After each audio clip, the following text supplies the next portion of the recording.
and we are back with our episode. So this time we have a very special guest, and this time we have with us Ishika Thite, who is actually the first lady guest, the first woman guest on our show, the MMA Chat.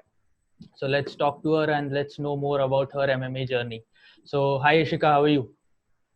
Hi, I'm good, Swapnil. How are you? I'm good. I'm good. So how's the quarantine going? Initially I started enjoying quarantine. I was focusing on working out and all, but now it's getting a bit boring. So I Yeah. really want to, things to get back to normal. And I really want to have a fight camp soon. Yeah, I mean that's what every fighter is hoping, right? Everyone is hoping, rather, not only fighters, but everyone is hoping that Yes, this ends very soon. So right. we'll talk about your MMA journey and your fights in MFN, pro, amateur, everything. Sure. Could you please tell us before that how your journey started of MMA? When did you start MMA? I have recently started MMA. It's not been a long journey. It's been hardly 4 years, not even 3.5 years to be precise. Okay. And I started amateur I did amateur for 2 years, and then in 2019 I made my pro debut. Okay. So it was a very quick journey, but in those 2 years I had a few trials for MMA and few amateur fights, wherein my first fight, it was an eye opener, and then gradually I improved myself. I did more of training, and Okay. then yeah, that is all. Oh, so it's in totality, it's just 3.5 years that you started doing MMA. Yes. So you were not even related to any martial art as such, like were you related to karate or grappling or wrestling? Nothing at all. No, before MMA, I was doing kickboxing. I did karate for a long time. I started off with karate in childhood, and I Okay. did a lot of kickboxing in my college days. Then work and all got me very busy, Yeah. so I had to take a sabbatical. But yes, I come from a background of karate, kickboxing, so I have done a lot of martial arts. So you have done combat sports and you had a fairly good idea about it. So you Yes, came into absolutely. MMA 3.5 years ago. Yes. So how many amateur fights you had? I had 8 amateur fights, and I have lost 2 fights in total in amateur, and I had won 6. Okay. And so MFN, how did you sign with MFN? Like where did they spot you or how did they come to you? I happened to I fought in 2018 at IMA Nationals, Okay. wherein I fought like 3-4 fights in my weight category. It was quite a surprise to have a lot of females suddenly in my weight category, and I had finished all of them in like first round, second round via submission or TKO. So it was very nice, and it was an impressive performance back then. And I think Alan sir spotted me, and he then called me for the pro fight. Okay. I mean, that's an impressive record. 6-2 is a really good record, and to get into the pros, I mean, he spotted you, and he must have obviously seen some talent and all that. No, Uh, I think Swapnil 6'2" is not very impressive. I mean, you need more yeah, and more of experience. But because I had a lot of fights with kickboxing, I did a couple of nationals for wushu as well. I did few karate nationals also and state, and also I had that backing. yeah, right. And even I mean, the way you finished the fights is that also counts, right? Even if the record is six and Yes. two, you said you have finished all the fights in the first round. Even that might have counted. Yes.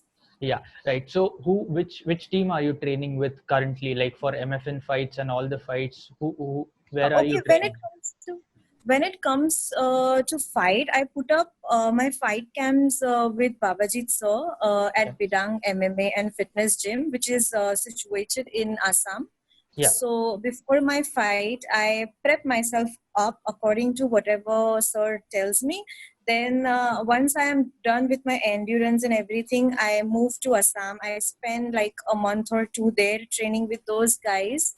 Those people are beasts, they Yeah. won't spare you. So Yeah. training there is amazing. So I put up there all my fight camps, and elsewhere, if I'm free and I don't have anything to do, like no fights and all, then I visit Phuket just to sharpen my skill, learn more of BJJ Right. and wrestling. Right. I mean, I'll get to Phuket and all the other camps as well. But you said you Yeah. sharpen up your endurance, and I mean, I see your two fights in MFN. Both the fights went the distance, and cardio would have been like a major point you had with yourself. So how do you actually, get better at your cardio? Well, I guess I've just started to like do better cardio. Uh, it's not much of a task for cardio. It's, I need to improve on my explosiveness now. My cardio is still fine for pro, I guess, but I'll have to improve on my explosiveness now. I do running. Even right now, I'm completely relying on running and skipping ropes and doing some home workouts for my endurance. Apart from that really right now in these 4 months, I haven't done a lot. Okay. So you said you have to work on your explosiveness. Looking back at your two fights in MFN, where do you think why do you think you have to work on explosiveness, and how do you think it would matter and it would go different? The fight would have gone different. The one which you lost in MFN 2, obviously MFN 4 you won your fight. Do Yes. you think that being explosive could have helped you a bit in the loss? Yes, of course. See, when I see myself, Yeah. I see myself as a smart fighter. I Yeah. am not one with a lot of explosiveness. I would rather show a little bit of more technique because of my background and all. Right. So I don't consider that I can knock someone out with my punches. And punches are one of the areas where I need to work a lot. So I am really working a lot right now, and I need more power in them. So that is one point. With when it comes to my first fight, yes, I could have finished. If you see that fight, from for the first round, I could have finished that round, but then I was too scared, to put that arm bar when I was on the mount. I Right. wanted to do that arm bar, but then I was in my mind. I kept thinking, what if I do an arm bar and she, turns on me and then she takes the mount? So all the while that I was doing ground and pound, I was thinking that no, Ishika, don't do anything stupid because it's your first pro. It was everything that I wanted to be, safe.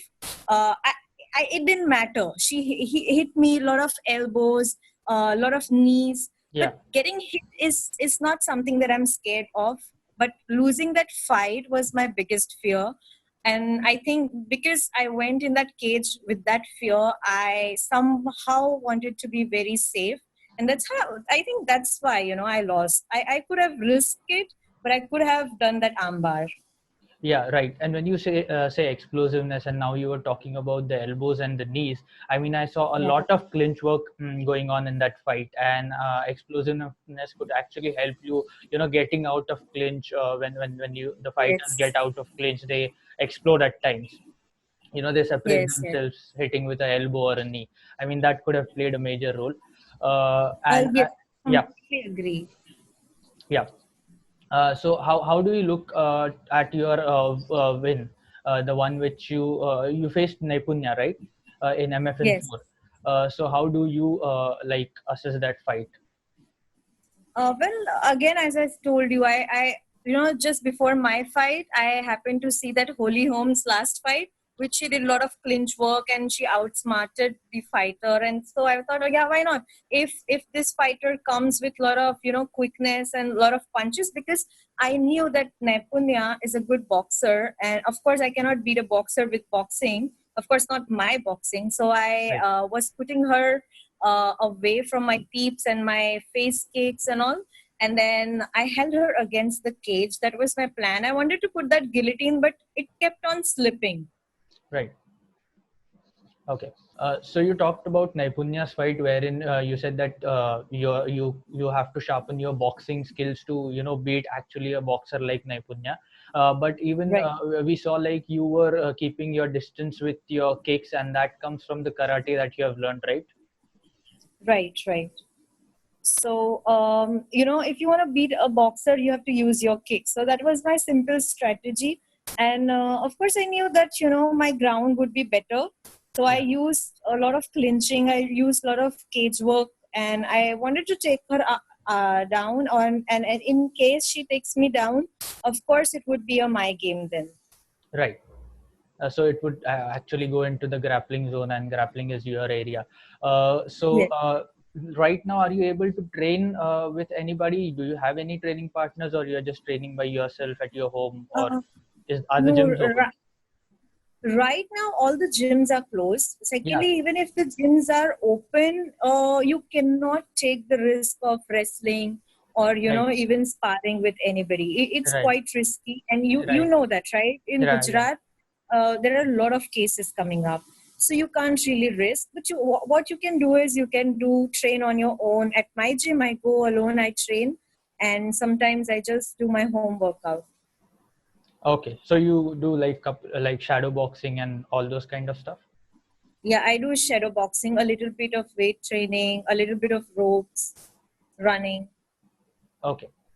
So like as soon as the MFN puts up its next card, you want to be on that card, right? I think I'm already there on the MFN 5 card. Oh, so they have actually like confirmed the card. Not really confirmed the card, but I think Yeah. they're listing down opponents for me. So yes, I should be there if they're listing down the opponents for me. Okay. Now that they are listing down the opponents, who according to you, I mean, who do you want to fight? I don't know. I see. I really don't have any list. I am not on that level yet, Swapnil. Yeah. I'm just a newcomer. Yeah. So, it's like I have to make my mark and then maybe I can get a choice. Okay, I want to fight this guy, this guy. But right now, it's okay. Whatever Sir decides or whatever Aisha ma'am and the other people decide, let the matchmakers decide Yeah. and I'll fight. I'll work hard. That's what I have to do right now. Yeah. Correct. You talked about initially about Phuket. So how is the experience of training there, and like compared to training here, what differences do you see? Well, Phuket is amazing. We have entire, when it comes to Phuket and the area that like I stayed in, it was, there are like a lot of gyms. Like every 10 meters, every 20 meters, there are a lot of Muay Thai gyms. And Yeah. when it comes to Tiger Muay Thai, AKA, and this Phuket top team, it's an overall MMA gym, which is like wherein where there are people all over the world coming, and Right.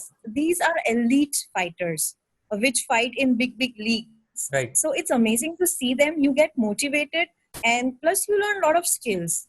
But again, when it comes to fight camp, I personally feel training at Bidang is better for me, as they as Sir plans exclusively for my fight, looking into my opponent.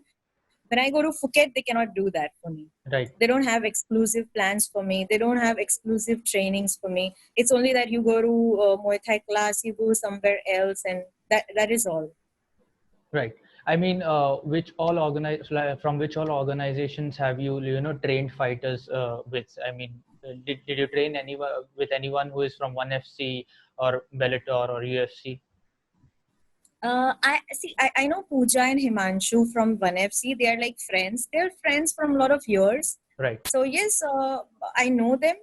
Apart from there, when I went to Phuket, I met few friends who were from ONE FC, who also were from good other leagues.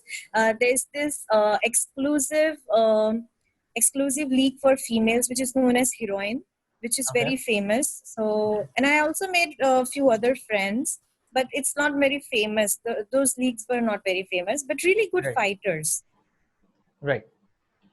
So now that you said that MFN has like probably put up a list, possible list, and you might like you are there on that list. What is Most your probably, yes. yeah, most probably. So what is your short-term goal and what is your long-term goal when it comes to your career as mixed martial artist? Okay, my short-term goal right now is to win and make a very good record. And as soon as MFN puts up a strawweight female belt, I want to have that belt. I want to be the first female to grab that belt. Right. Looking down for the long-term goals, there are so many plans that I have when it comes to business, not just fight. Okay. So I want to, I have a small studio gym at my place. So we are Wow. considering something big, not really big, but something Yeah. more technical where we can spread word and, we can spread awareness for fighters. We can have really good training in Gujarat. Right. Yeah. Okay. I mean, that's fantastic. So right now, how is the position in Gujarat, like with respect to the sport of mixed martial arts? How do you see the sport evolving in the state and also overall in India? When it comes to Gujarat, there are not many people who are teaching MMA here. Right. And if there are like handful of coaches, Right. they are from another background, like karate coaches teaching MMA. Now you can imagine the situation. See, I also Yeah. came from karate background, but Yeah.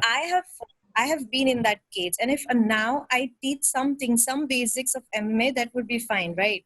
Yeah. But then there are people who have never entered the cage. They must have done some wushu, some kickboxing, or some karate, and now they have people coming to them and they want to teach MMA to them. I don't know how that works, but I think unless you've done some sport, you cannot straight away teach. Definitely. And where does your grappling comes from?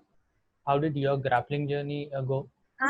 I learned it all the way. When I started MMA, I started adapting. I did BJJ. I've started doing wrestling. See, I have not done. I have not learned it exclusively from anywhere. But recently, I've joined one akhara here, where they teach pure wrestling, wo mitti wala wrestling. Right. So it's a lot of fun. I want to make it very strong. So Right. I do that.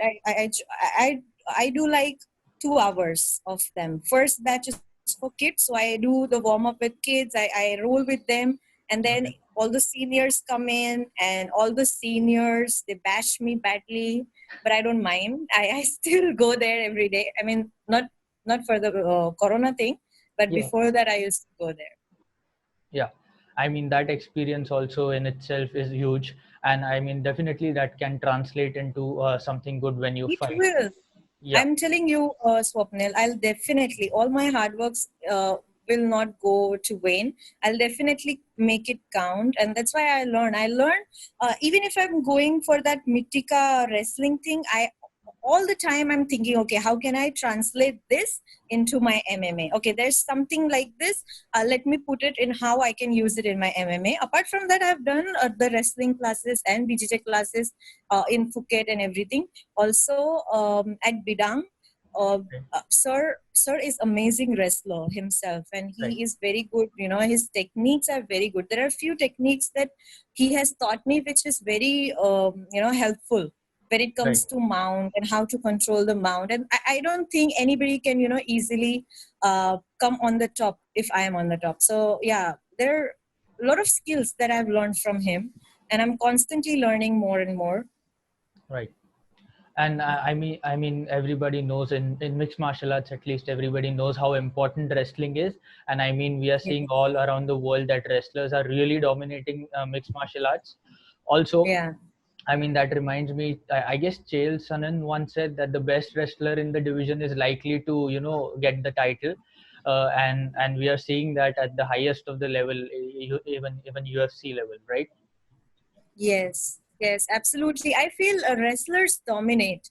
Even if you see ONE FC, you'll see Ritu how she dominated her first fight. Right. So wrestlers they dominate a lot in MMA.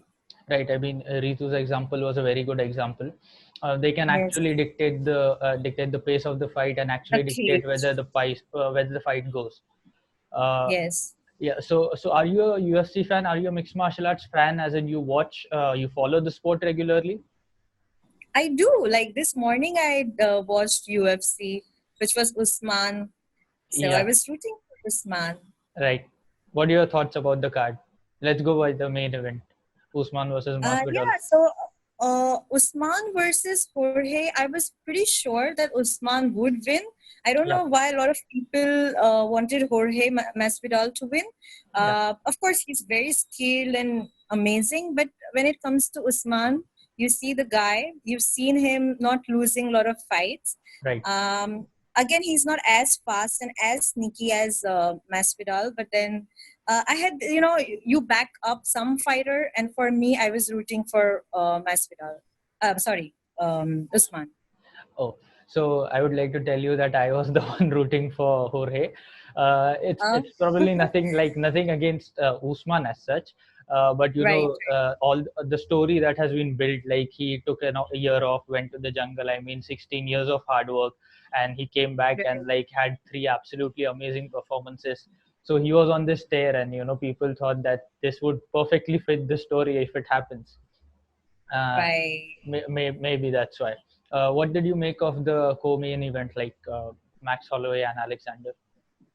I think Max was robbed of the belt today. I mean, I would give Max the first 3 rounds, Right. but I don't know why. Maybe the opponent was dominating. I don't know. I cannot score. I'm not a.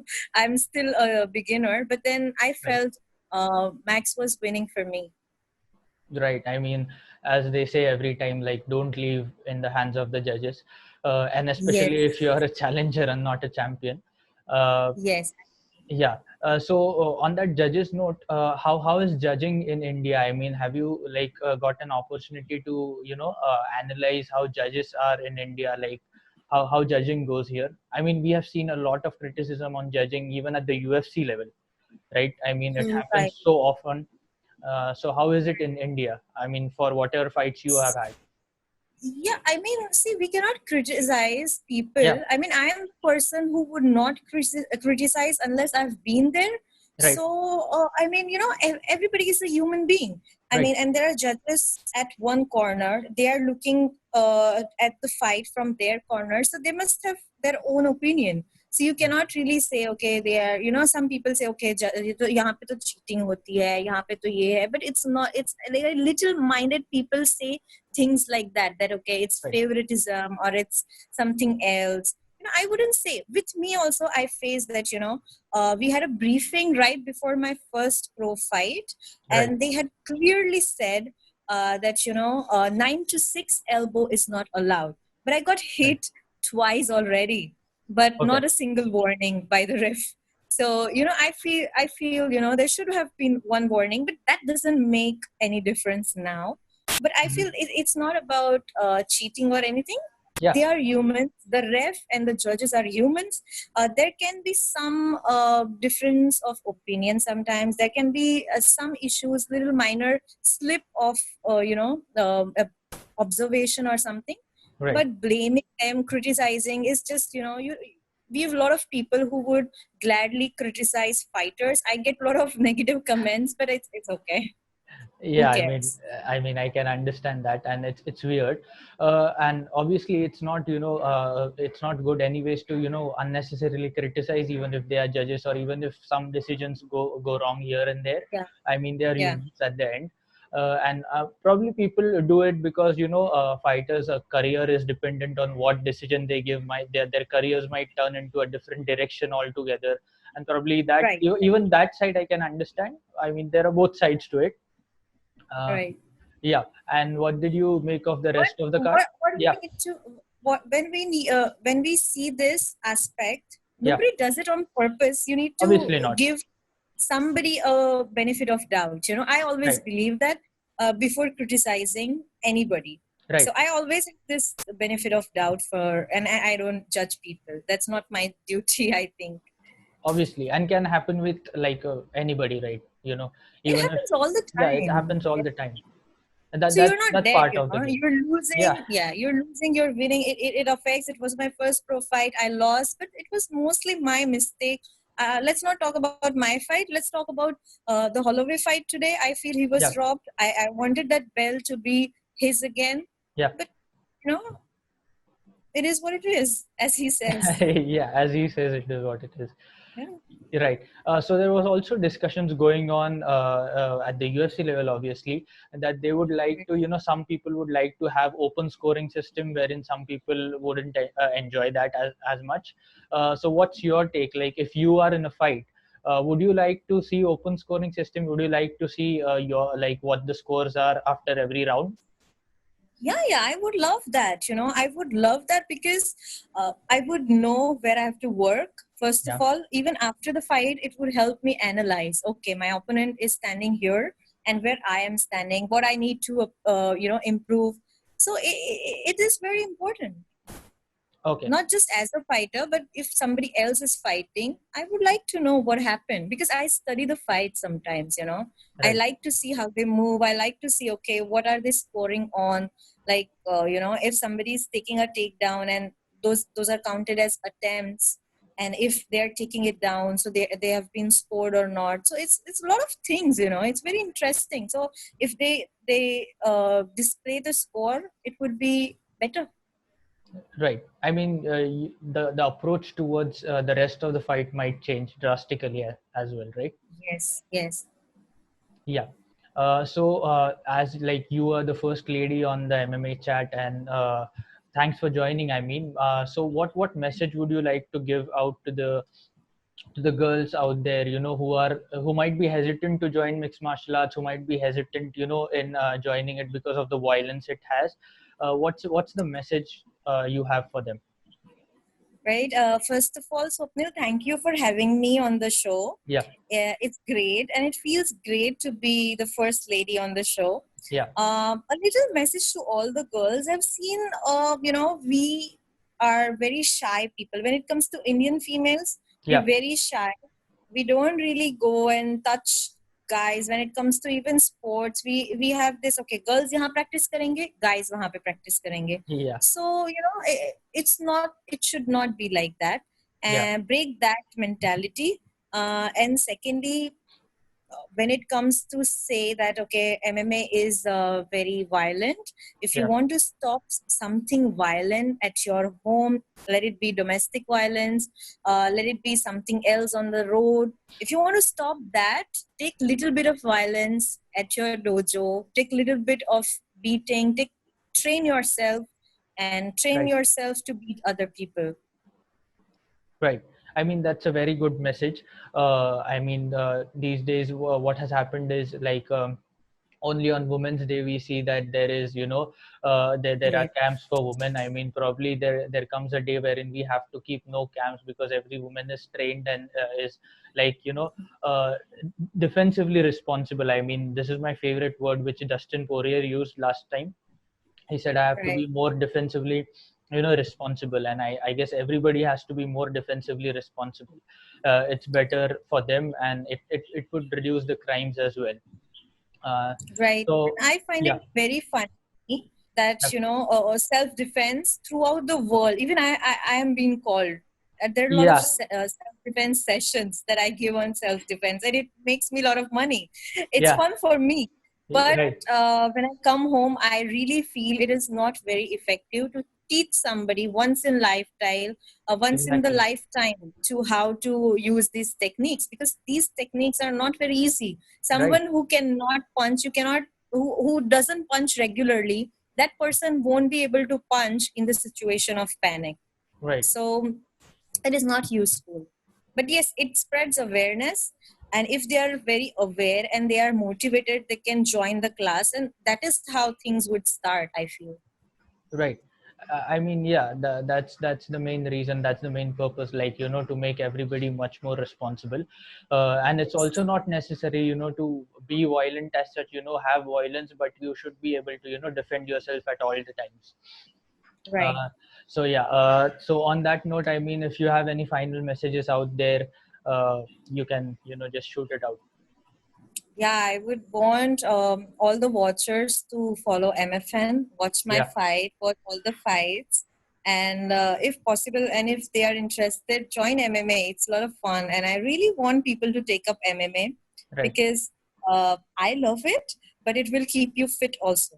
It's an amazing activity to keep yourself fit, apart from self defense. Right. Right. Well said. I mean, on that note, we will end this episode. I mean, thanks, Ashika, for joining us. So, for the viewers, stay safe, stay healthy, and keep up the good fight. Thanks. Yes. Thank you, Swapnil. Bye. Take Yeah. care. Thank you.